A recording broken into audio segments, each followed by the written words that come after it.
Hello friend, आज की video में हम लोग जानेंगे कि क्या वीएमएस टीएमटी के शेयर को अभी होल्ड करना चाहिए या सेल करना चाहिए। और जो लोग इस शेयर को अभी बाई करने का सोच रहे हैं, क्या उनको अभी ये शेयर खरीदना चाहिए या नहीं, इन सब के बारे में डिटेल में इस वीडियो में जानेंगे। इसके साथ साथ हम लोग इस कंपनी के बिजनेस को समझेंगे, यानी यह देखेंगे कि कंपनी करती क्या है। फिर हम लोग इस कंपनी के इंडस्ट्री आउटलुक को समझेंगे, जिससे हमें यह पता चलेगा कि कंपनी जिस सेक्टर में काम कर रही है उस सेक्टर का फ्यूचर ग्रोथ है या नहीं। फिर हम लोग इस कंपनी के फाइनेंशियल परफॉर्मेंस के बारे में जानेंगे, जिससे हमें यह पता चलेगा कि कंपनी अपने बिजनेस से प्रॉफिट जनरेट कर पा रही है या नहीं। फिर हम लोग इस कंपनी के फंडामेंटल को देखेंगे, जिससे हमें यह आइडिया लगेगा कि इसकी शेयर को लंबे समय तक होल्ड करना चाहिए या नहीं। फिर हम लोग इस कंपनी के स्ट्रेंथ और रिस्क के बारे में समझेंगे। तो चलो वीडियो शुरू करते हैं। हाँ देखो, वीडियो थोड़ा लंबा हो सकता है क्योंकि इस कंपनी के बारे में मैंने एक एक चीज बहुत अच्छे से एक्सप्लेन किया हुआ हूँ, तो वीडियो पूरा देखना। और वीडियो अच्छी लगेगी तो वीडियो को लाइक कर देना और चैनल को सब्सक्राइब कर लेना। तो चलो पहले इस कंपनी के बिजनेस के बारे में समझते हैं, यानी यह देखते हैं कि कंपनी करती क्या है। देखो, वीएमएस टीएमटी लिमिटेड एक कंपनी है जो 2013 में शुरू हुई थी।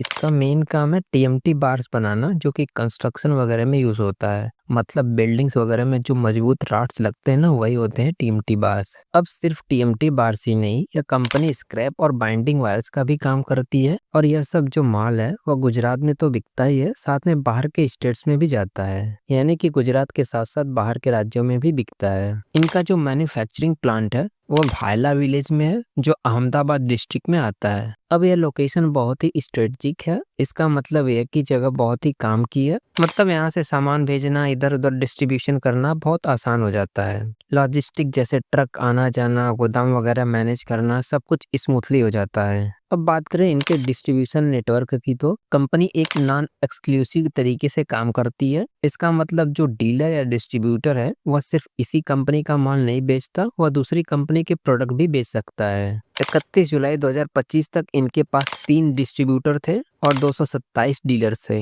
अब सोचो, इतने सारे डीलर्स होने का फायदा यह होता है कि प्रोडक्ट हर जगह इफिशिएंटली पहुंच जाता है, चाहे गुजरात हो या बाहर के राज्य। तो कुल मिलाकर कंपनी का बेस तो गुजरात में है, लेकिन इनकी पहुंच बाकी राज्यों तक भी है और उनका पूरा सिस्टम वेल ऑर्गेनाइज्ड है। अब एक इंटरेस्टिंग बात यह है कि इस कंपनी ने 7 नवंबर 2022 को कामधेनु लिमिटेड के साथ एक रिटेल लाइसेंस एग्रीमेंट किया था। अब इसका मतलब क्या होता है? इसका मतलब यह है कि अब वीएमएस टीएमटी अपने टीएमटी बार्स को कामधेनु एनएक्सटी नाम से बेच सकता है, लेकिन सिर्फ गुजरात के अंदर। और दोनों कंपनियों के बीच जो टर्म तय हुई है उन्हीं के हिसाब से। तो अब जब कोई ग्राहक कामधेनु एनएक्सटी ब्रांड देखता है गुजरात में, तो हो सकता है वह टीएमटी बार्स इस कंपनी के द्वारा बनाए गए हुए हों। इससे वीएमएस को ब्रांडिंग का फायदा भी मिल जाता है और कामधेनु जैसी बड़ी कंपनी का नाम जुड़ने से मार्केट में ट्रस्ट भी ऑटोमेटिकली बढ़ जाता है। अब हम लोग इस कंपनी के इंडस्ट्री आउटलुक को देखते हैं, यानी यह समझते हैं कि क्या इस सेक्टर का फ्यूचर में ग्रोथ है या नहीं। अब अगर हम स्टील इंडस्ट्री की बात करें ना, तो अभी इसके नंबर्स काफी पॉजिटिव दिख रहे हैं। यानी फाइनेंशियल ईयर 2024 में देश में क्रूड स्टील प्रोडक्शन करीब 143.6 मिलियन टन रहा, जो पिछले साल के मुकाबले ऑलमोस्ट 12% की ग्रोथ है। और सिर्फ प्रोडक्शन ही नहीं, बल्कि जो फिनिश्ड स्टील यानी तैयार माल है, उसकी कंजप्शन भी 136 मिलियन टन तक पहुंच गई, जिसमें करीब 13% का इजाफा हुआ है। अब आप सोच रहे होंगे कि इतनी डिमांड क्यों बढ़ रही है, तो देखो, इसका बड़ा रीजन है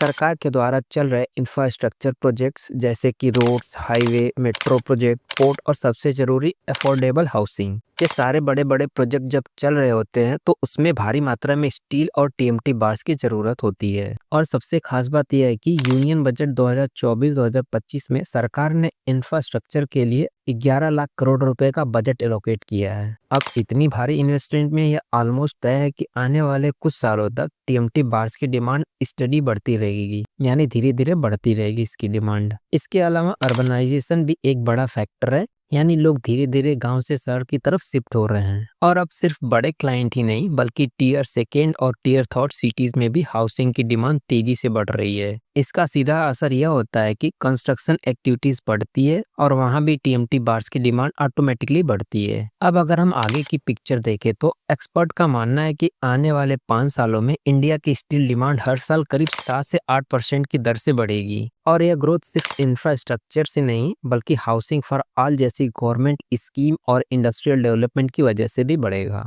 तो कुल मिलाकर स्टील इंडस्ट्री का फ्यूचर अभी के हिसाब से काफ़ी प्रॉमिसिंग लग रहा है। यानी अभी जो हालात है उन्हें देखकर लगता है कि आगे चलकर इस इंडस्ट्री का टाइम अच्छा रहने वाला है। अब देखो, अगर इस कंपनी की फाइनेंशियल परफॉर्मेंस की बात करें तो पिछले कुछ सालों में कंपनी ने काफ़ी अच्छा ग्रोथ दिखाया है, लेकिन थोड़ा अप्स डाउन्स रहा है। सबसे पहले बात करते हैं फाइनेंशियल ईयर 2024 से फाइनेंशियल ईयर 2025 के बीच की। तो इस एक साल में रेवेन्यू में थोड़ी गिरावट आई है, करीब 12% की कमी रही है। यानी जो कमाई कंपनी ने की है वो थोड़ा कम हुआ है। लेकिन इंटरेस्टिंग बात यह है कि प्रॉफिट आफ्टर टैक्स यानी कंपनी को जो एक्चुअल प्रॉफिट हुआ वो 14% से बढ़ा है। तो कमाई थोड़ी कम हुई है, लेकिन बचत यानी प्रॉफिट ज्यादा हुआ है। मतलब कंपनी ने अपने खर्चे को अच्छे से मैनेज किया है। अब थोड़ा और डिटेल में इस चीज को समझते हैं। सबसे पहले देखते हैं एसेट्स को। फाइनेंशियल ईयर 2023 में एसेट्स थे 227 करोड़ के करीब, और फाइनेंशियल ईयर 2024 में यह बढ़कर 284 करोड़ हो गए, और फिर फाइनेंशियल ईयर 2025 में तो सीधे 412 करोड़ हो गए,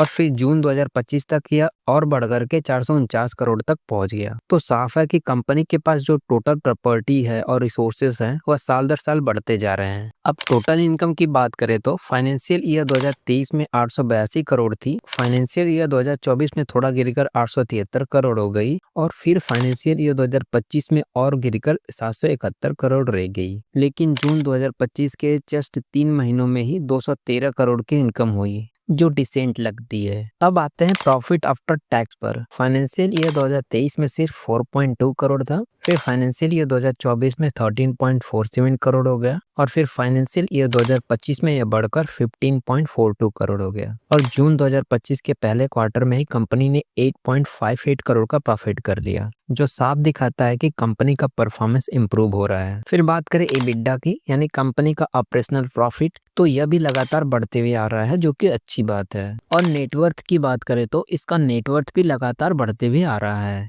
वहीं पर इसका रिजर्व एंड सरप्लस भी धीरे धीरे बढ़ रहा है। फाइनेंशियल ईयर 2023 में 18.23 करोड़ था, और फिर फाइनेंशियल ईयर 2024 में 33.18 करोड़ हो गया, फिर फाइनेंशियल ईयर 2025 में 38.56 करोड़ हो गया, और जून 2025 तक 47.14 करोड़ हो गया। इसका मतलब है कि कंपनी के पास बचत और एक्स्ट्रा पैसे लगातार बढ़ रहे हैं। अब बोरोइंग यानी कंपनी ने कितना कर्ज लिया हुआ है, तो फाइनेंशियल ईयर 2023 में करीब 162 करोड़ का लोन था, जो फाइनेंशियल ईयर 2024 में बढ़कर 197 करोड़ होगा। फिर फाइनेंशियल ईयर 2025 में 275 करोड़, और अब जून 2025 तक यह करीब 309 करोड़ तक पहुंच चुका है। तो हाँ, कर्ज तो बढ़ा है, लेकिन साथ ही एसेट्स और प्रॉफिट भी बढ़े हैं, तो एक तरह से बैलेंस बना हुआ है। तो कुल मिलाकर अगर मैं कहूँ तो कंपनी की इनकम थोड़ी घटी है, लेकिन प्रॉफिट बढ़ा है, खर्चे कंट्रोल में है, एसेट्स और रिजर्व्स अच्छे से बढ़ रहे हैं, और मैनेजमेंट भी लगता है सही डायरेक्शन में काम कर रहा है। हाँ, बोरोइंग जरूर बढ़ रही है, लेकिन उसके मुकाबले बाकी चीजें भी ग्रो कर रही है। तो अभी की पिक्चर देखें तो फाइनेंशियल्स काफी स्ट्रांग लगते हैं।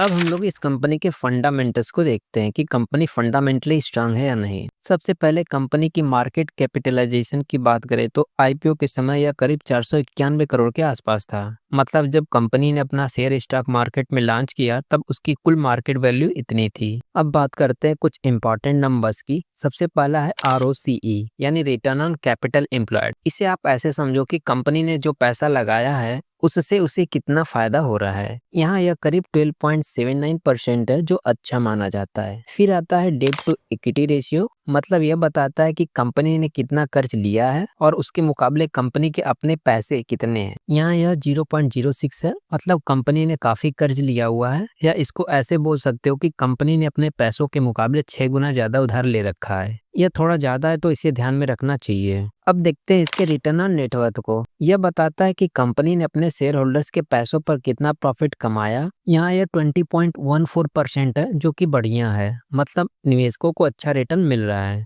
चलो अब पैट मार्जिन की बात करते हैं। यह बस यह बताता है कि कंपनी की कुल कमाई में से सारे टैक्स वगैरह कटने के बाद आखिर में कितना प्रॉफिट बचता है परसेंटेज में। यहाँ यह सिर्फ 1.91% है, मतलब प्रॉफिट मार्जिन बहुत कम है। इसके बाद आता है इबिडा मार्जिन। सिंपल भाषा में बोले तो यह बताता है कि कंपनी को अपने रोज के बिजनेस से कितना परसेंट प्रॉफिट हो रहा है। यहाँ यह 5.91% है, मतलब कंपनी हर 100 रुपये कमाने पर लगभग 6 रुपये का फायदा अपने ऑपरेशन से कमा रही है। और आखिर में है प्राइस टू बुक वैल्यू, जो बताता है कि बाजार में कंपनी के शेयर कितने महंगे या सस्ते हैं। अपनी बुक वैल्यू के मुकाबले। यहाँ यह 7.43 है, यानी मार्केट में लोग इस कंपनी को उसकी असली वैल्यू से करीब 7.5 गुना ज्यादा कीमत पर खरीद रहे हैं। तो कुल मिलाकर यह सारे नंबर्स हमें बताते हैं कि कंपनी की स्थिति कैसी है। प्रॉफिट तो बढ़िया है लेकिन कर्ज ज्यादा है, और मार्केट में कंपनी की वैल्यू अच्छी है लेकिन प्रॉफिट मार्जिन कम है। तो ओवरऑल कंपनी का फंडामेंटल वीक है। अब हम लोग इस कंपनी के कुछ रिस्क फैक्टर को समझते हैं। इस कंपनी के कुछ ऐसे रिस्क हैं जिन पर ध्यान देना जरूरी है। सबसे पहली बात तो यह है कि यह कंपनी अपने मैन्युफैक्चरिंग के लिए बहुत ज्यादा डिपेंड करती है स्टील बिलेट्स पर, जो कि इसका मेन रॉ मटेरियल है। अब सोचो, अगर कहीं से यह स्टील बिलेट्स की सप्लाई कम हो जाए या इसकी कीमत अचानक से बढ़ जाए तो इसका डायरेक्ट असर कंपनी के खर्चों पर पड़ेगा। मतलब कास्ट बढ़ जाएगी और प्रॉफिट मार्जिन कम हो सकते हैं। फिर यह भी देखो कि कंपनी का लगभग 98% से ज्यादा रेवेन्यू सिर्फ गुजरात से आता है। तो मतलब यह हुआ कि अगर गुजरात की इकोनॉमी धीमी हो गई या फिर सरकार कुछ ऐसे रूल्स बना दे जो बिजनेस के लिए मुश्किल हो, तो कंपनी को काफी नुकसान हो सकता है, क्योंकि उनका बिजनेस ज्यादातर एक ही एरिया पर सीमित है। अब सेल्स बढ़ तो रही है लेकिन प्रॉफिट मार्जिन बहुत अच्छा नहीं है। फाइनेंशियल ईयर 2024 में उनका पैट मार्जिन सिर्फ 1.54% था, जो यह बताता है कि मार्केट में प्राइस कंपटीशन काफी ज्यादा है और कास्ट भी बढ़ रही है। इस वजह से प्रॉफिट थोड़ा कम रहता है। इस कंपनी ने अपने प्रोडक्ट को कामधेनु एनएक्सटी ब्रांड के नाम से बेचती है। इसका मतलब यह है कि यह कोई बहुत बड़ी या फेमस ब्रांड नहीं है, जिससे कंपनी के पास प्राइसिंग को लेकर ज्यादा ताकत नहीं होती। मतलब वो अपने मर्जी से अपने प्रोडक्ट की प्राइस नहीं बढ़ा पाते। और कंपटीशन की बात करें तो मार्केट में बड़ी बड़ी स्टील कंपनीज है और साथ ही कई छोटे छोटे अनऑर्गेनाइज्ड प्लेयर भी हैं। यह दोनों मिलकर कंपनी के ग्रोथ और मार्केट शेयर को चुनौती देते हैं। एक और चीज जो कंपनी कर रही है वह यह है कि वह मेहसाना में खुद के बिलेट्स बनाने का प्लान बना रही है। यह अच्छा आइडिया है क्योंकि इससे कास्ट कंट्रोल में मदद मिलेगी, लेकिन इसमें भी रिस्क है, जैसे कि प्रोजेक्ट में देर हो सकती है, खर्चा ज्यादा हो सकता है या फिर टेक्निकल प्रॉब्लम भी आ सकती है। तो कुल मिलाकर के यह रिस्क हैं जो कंपनी को संभालने होंगे, लेकिन अगर यह सब अच्छे से मैनेज हो जाए तो आगे बढ़ने के लिए अच्छे चांसेस हैं। अब हम लोग यह समझते हैं कि क्या इस शेयर को अभी होल्ड करें या सेल करें, और जो लोग इस शेयर को अभी बाई करने का सोच रहे हैं क्या वो अभी इस शेयर को खरीद सकते हैं या नहीं, इसके बारे में अभी इसको समझते हैं। तो देखो, अगर आप शॉर्ट टर्म के लिए इन्वेस्ट किए थे, यानी थोड़े दिन के अंदर प्रॉफिट लेने के लिए इस शेयर में इन्वेस्ट किए थे, तो अभी होल्ड मत करना। लिस्टिंग गेन पे जितना प्रॉफिट मिला होगा उसको लेकर निकल सकते हो, क्योंकि कंपनी का बिजनेस तो ठीक है बट इसका रेवेन्यू लगातार घटता हुआ आया है। प्रॉफिट आफ्टर टैक्स भी पिछले 2 सालों के कंपैरिजन में कम हुआ है। तो इसका जो ओवरऑल फाइनेंशियल परफॉर्मेंस है वो अच्छा नहीं है। कंपनी का फंडामेंटल भी कुछ खास नहीं है, कंपनी के ऊपर बहुत ज्यादा कर्ज है। तो ओवरऑल अभी यह उतना अच्छा कंपनी नहीं है, और जिस सेक्टर में यह कंपनी काम कर रही है उस सेक्टर में कंपटीशन भी बहुत है। तो बेटर होगा कि आप जितना भी प्रॉफिट मिल रहा है उसको लेकर निकल सकते हो। वहीं अगर आप लॉन्ग टर्म इन्वेस्टर हो, यानी इस शेयर को लंबा समय के लिए होल्ड करना चाहते हो, तो होल्ड कर सकते हो, लेकिन आप अपने रिस्क पर होल्ड करना, क्योंकि कंपनी कुछ खास नहीं है। वहीं पर अभी इस शेयर को बाई करने का सोच रहे हो तो अभी रुक सकते हो, क्योंकि कंपनी का फाइनेंशियल और फंडामेंटल दोनों अच्छा नहीं है। अगर बाई करना ही होगा तो एक बार जब इसका शेयर प्राइस अपने लिस्टिंग डे के हाई को ब्रेक करेगा तो वहां पर प्रॉपर स्टॉप लॉस के साथ एंट्री कर सकते हो। लेकिन ध्यान रखना कि स्टॉप लॉस जरूर लगाना, क्योंकि इसका शेयर प्राइस किसी भी टाइम गिर सकता है। तो बस इतना ही आज की वीडियो में। ऐसी और इन्फॉर्मेटिव वीडियो के लिए हमारे चैनल को सब्सक्राइब कर लेना, और वीडियो अच्छी लगी हो तो वीडियो को लाइक कर देना। चलो मिलते हैं नेक्स्ट वीडियो में अगले शेयर के साथ।